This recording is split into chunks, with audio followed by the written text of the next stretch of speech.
Whatever you do, do not call these minivans. It seems like that word has been blacklisted in the world of automotive marketing. I mean, Toyota Canada doesn't use that word at all on their website to describe the new 2021 Toyota Sienna. And Kia has gone so far as to call this new 2022 Carnival a life utility vehicle. But anyway, automotive marketing aside, which one of these two people carriers is best? Let's go for a drive and find out.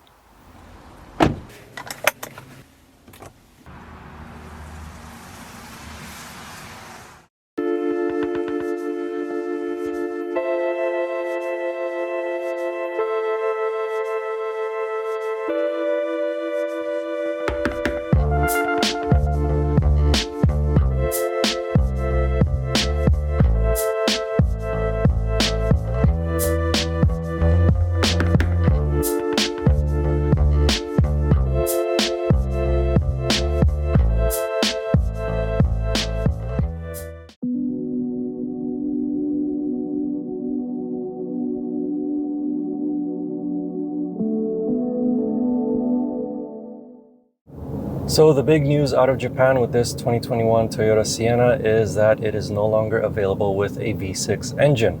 It's only available with a hybrid powertrain. So under the hood is a 2.5 liter naturally aspirated 4-cylinder, and it has a little bit of help from some electric motors. The total system output is 245 horsepower, which is quite a bit less than the almost 300 horsepower that you would get from the old V6. As a result, 0 to 100 kilometers an hour takes about 8 seconds, or in other words, about 1 second slower than the Kia Carnival. But Toyota is banking on the fact that more potential buyers of this type of vehicle are interested in fuel economy rather than outright power. Speaking of which, this Toyota Sienna is officially rated for 6.6 liters per 100 kilometers on a highway and 6.8 liters per 100 kilometers in a city. In the real world, however, you can actually get better fuel economy numbers. Currently, I'm averaging between 6.2 and 6.4 liters per 100 kilometers, and that's a mixed city highway driving cycle. So this is definitely a very efficient hybrid powertrain. In this 2022 Kia Carnival, you don't get a hybrid powertrain. Instead, you get a more traditional naturally aspirated V6 engine. It displaces 3.5 liters and it has 290 horsepower and 262 pound-feet of torque. As I said in the Toyota Sienna, 0 to 100 kilometers an hour is 1 second faster in this than in the Sienna at 7 seconds. And this engine has plenty of power down low in the RPM range. During my time with the Carnival, I noticed that it barely goes beyond 2,500 RPMs, whether it's when I'm accelerating from a stop or just overtaking someone on a highway. But of course, fuel economy is not going to be as good as in the Toyota Sienna. It is rated for 8.9 liters per 100 kilometers on a highway and 12 liters per 100 kilometers in a city. However, you can actually achieve those numbers in the real world. Currently, I'm averaging about 9.7, 9.8 liters per 100 kilometers. Again, just like in the Sienna city highway driving mix. Mated to this engine is an 8-speed automatic transmission, and the shifts are really smooth. That's really what matters in a vehicle like this. It's not the fastest 8-speed automatic, but when you put your foot down, it does react accordingly, and away you go. In the Sienna, however, it's a CVT automatic. It doesn't try to fool you into thinking it's anything else. You just put it into D and go, and that's it. If you do want to drive your Kia Carnival or Toyota Sienna more enthusiastically, let's say, it's the Carnival that is the better of the two. Steering just has a little bit more heft to it, and it responds a bit more quickly than in the Toyota Sienna. However, I don't imagine quite a lot of MPV owners are going to be driving it on twisty mountain roads like as though it's a sports car. But while this Toyota Sienna is not as fast or as engaging to drive as the Kia Carnival, it has one major advantage over it. It's available with an all-wheel drive system. It's not a traditional all-wheel drive system where there's a drive shaft from the front of the engine to the back wheels. Instead, it just has an electric motor in the back powering those back wheels. However, those back wheels do not receive power all the time. The only time that they do get powered is when you set off from a stop, although it's really briefly that they receive power, or under less ideal conditions. So when it's raining or snowing or mud, sand, you name it. Most of the time, this Toyota Sienna is actually a front-wheel drive vehicle. And no, unfortunately, you can't do all-wheel drive or rear-wheel drive drifts in this Toyota Sienna. It wasn't meant for that. Sorry to disappoint you.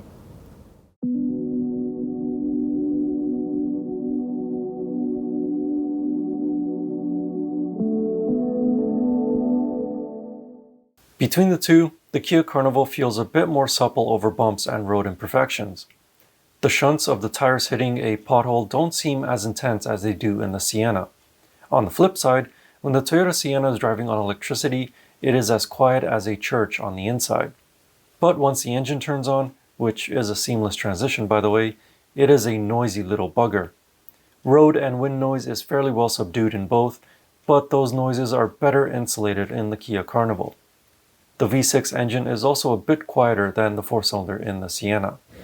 So let's take a look at the inside now of these people carriers, because that's what really matters in vehicles of this type. And starting with the Toyota Sienna, you can instantly tell that this was more of a family-focused vehicle. The infotainment system is a touchscreen, but it also has physical buttons on either side, as well as a volume and tuning knob. Climate controls, really easy to use, and they are physical buttons, which is really nice. Underneath it, you have wireless charging on this particular demo vehicle, as well as 4 cup holders on this bridge floating center console. And you also have a lot of space underneath this floating bridge. I shouldn't say floating bridge, just bridge. You can fit a small backpack under there. And you also have a really massive and deep center console. In terms of actual space up here in the front, 6'4" of me has absolutely no issues. Legroom, headroom, not a problem whatsoever. Visibility is also really good all around. And looking through the rear view mirror, the headrests do kind of intrude a little bit, but Toyota has a clever solution for that. It's the rear camera. You just flip it up and you get to see an unobstructed view of the back. Speaking of the back, let's go sit in the back. So just look at all the space that you have back here. I mean, talk about legroom. Wow. Of course, you can slide them forwards and backwards and make even more legroom for the third row, or just hog all the legroom to yourself here in the back. There are also climate controls up here and rear entertainment system. And in terms of headroom, it's okay. Could use a little bit more, but I'm okay with that. This particular demo vehicle does not have the bench seating. Instead, it's obviously the captain's chairs. And with these seats, unfortunately, you cannot take them out unless you break out your toolkit. Let's go see the third row. So getting into the third row is actually pretty easy. There's a little lever here, seat folds up, and you just push it forward, and then you have a whole lot of space. And once you're back here, it's a little pull tab down here. Okay, I can't move it back, but anyway, once the seat does move back, you still have quite a bit of legroom. Of course, it depends on how much space the person in front of you is willing to give you. But in terms of headroom, it's actually pretty good. And back here, you have a couple of USB ports, cup holders on either side, except the USB ports are on this side, but not on that side. Little odd, considering that most likely it's going to be kids sitting back here and they might be fighting for those USB ports. And you're also supposed to have rear sunshades here, but I have the hooks here for them, but I don't actually have the actual sunshade. So yeah, it's actually not that bad back here, to be honest. Let's go see the Kia Carnival. In the 2022 Kia Carnival, it looks very different than the Toyota Sienna. Starting with interior space up here in the front, 6'4" of me has absolutely no issues with legroom and headroom. The infotainment system is really quick to respawn and it looks visually stunning compared to the Toyota Siennas. It also has a few clever little add-ons for a multi-purpose vehicle. So it has quiet mode, which lowers the volume of all the different speakers except for the driver. It has passenger talk, which amplifies your voice up here so that people in the back can hear you. And it has passenger view. So there's a little camera right here in the center, which will display the second and third rows. And you can also zoom in on it. Really nice feature. As for the controls for the climate and a few quick access buttons for the infotainment system, well, they're not actually physical buttons. They're more capacitive touch buttons. I don't personally really like them, but I do understand why auto manufacturers like Kia chose this route because it probably is cheaper to manufacture. The Kia Carnival doesn't have quite as many cup holders as the Toyota Sienna. There's only 2 up here and 2 more right here. It does have a little slot to put your phone in vertically, as well as wireless phone charging in this particular demo vehicle. And you also have a heated steering wheel, heated seats, and ventilated front seats as well. One thing that I don't like about this interior, as I'm pretty sure you've noticed by now, is all of this gloss black that's on the center console, as well as the door panels. Visually, it looks stunning on photos and in video, but in reality, I'm sure that within 5 seconds of a kid stepping in here, all of this gloss black is going to have scratches, dust marks, fingerprints, blood, pus, you name it. It's just going to be a mess. And the worst part is that they have it on the door handles. So this is a very high traffic area in vehicles. I don't understand what their reasoning is behind it, apart from it looks good. At least when it's clean and when it's brand new.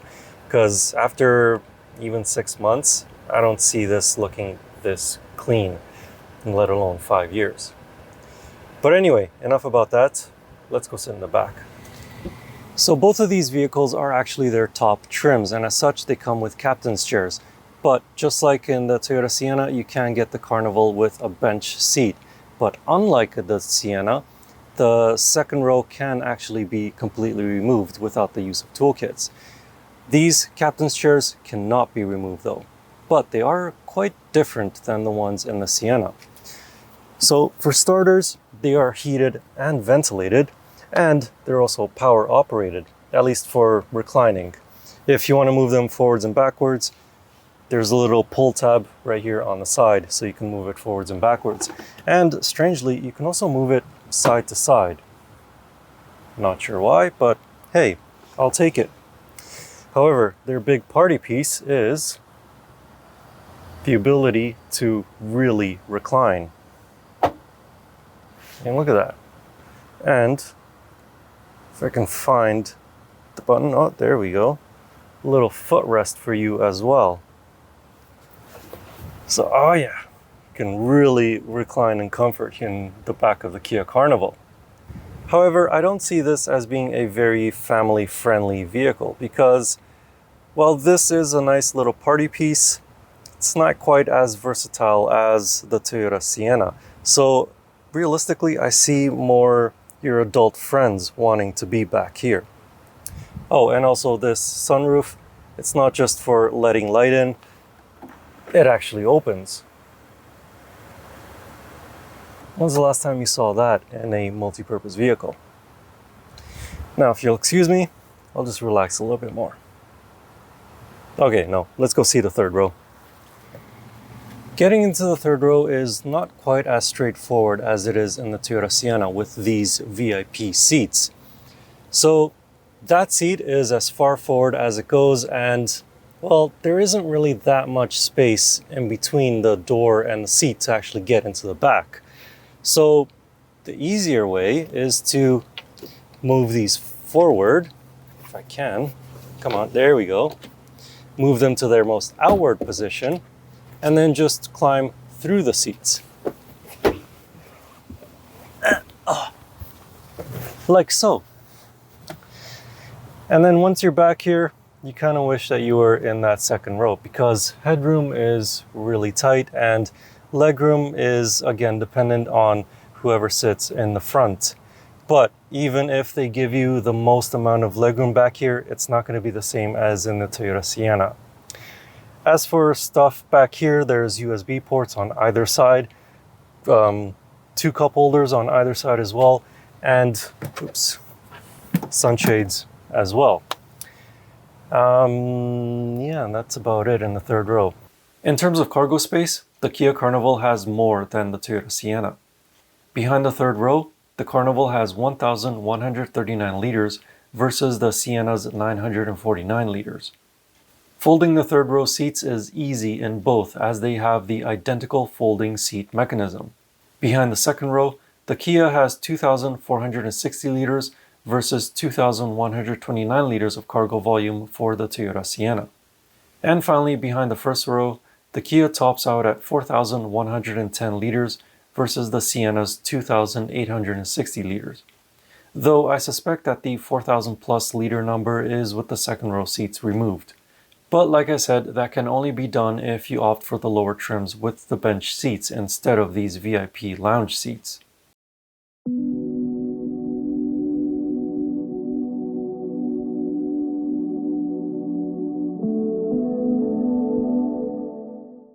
When it comes to pricing, the 2022 Kia Carnival is less expensive than the 2021 Toyota Sienna when comparing starting prices.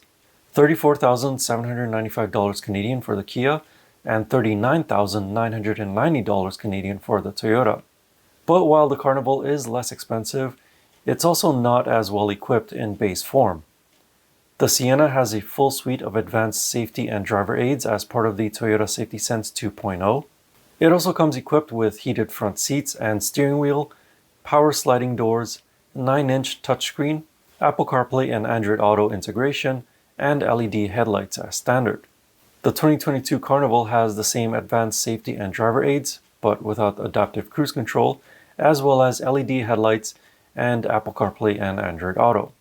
But it doesn't get all the other stuff that the Toyota has unless you move up a trim level or two. At the other end of the spectrum, a fully loaded Kia Carnival will cost you $48,595 Canadian, and a fully loaded Toyota Sienna will be $58,190 Canadian. In the United States, the Sienna is available in the Platinum trim, which adds a head-up display, a vacuum, and a small fridge. In Canada, we do not get this trim, unfortunately. But even so, I find it a bit strange that the Sienna costs more than the Carnival because it's the Kia that is better equipped at the higher end of the price spectrum. It has a larger infotainment screen, a full digital display, 2 sunroofs that can be opened, and the aforementioned VIP lounge seats. Of course, both vehicles come equipped with leather upholstery, heated first and second row seats, ventilated front seats, wireless phone charging, power liftgate, hands-free power sliding doors, though the Siennas are better as it just requires a kick, whereas the Kia requires you to stand in front of the door with the vehicle locked and the key in your pocket for 5 seconds before the door opens. There's also satellite navigation and surround view cameras. So which of these two people movers is best? Between these two top trims, the Toyota Sienna feels like the better family vehicle. It's much easier to get in and out of, it has more passenger space, and it doesn't have the scratch and dust prone interior materials. The Kia Carnival, on the other hand, feels like your adult friends would enjoy it more. I'm sure that kids would love to play around in those VIP lounge seats, but it's difficult to get into the third row with them, and there could be arguments as to who gets to sit in those VIP chairs. Plus, as I said earlier, that interior doesn't feel very family focused with the choice of materials. However, the lower trims of the Kia Carnival may be different with the bench seats, but I have not had the opportunity to try them out yet. Regardless of which one you choose though, the modern minivan is not how you remember it when growing up. They are much better at moving people and cargo around than an SUV, without sacrificing the tall driving position and safety. So if you are looking at a 3-row crossover SUV, seriously consider one of these minivans. You'll be pleasantly surprised. And if you want to know more about the Sienna and the Carnival, I wrote a comparison review of them over on my website. You can find that link in the video description. And as always, I will see you in the next car or truck, or most likely it'll probably be an SUV. Anyway, thank you for watching. Please like and subscribe, and see you in the next video.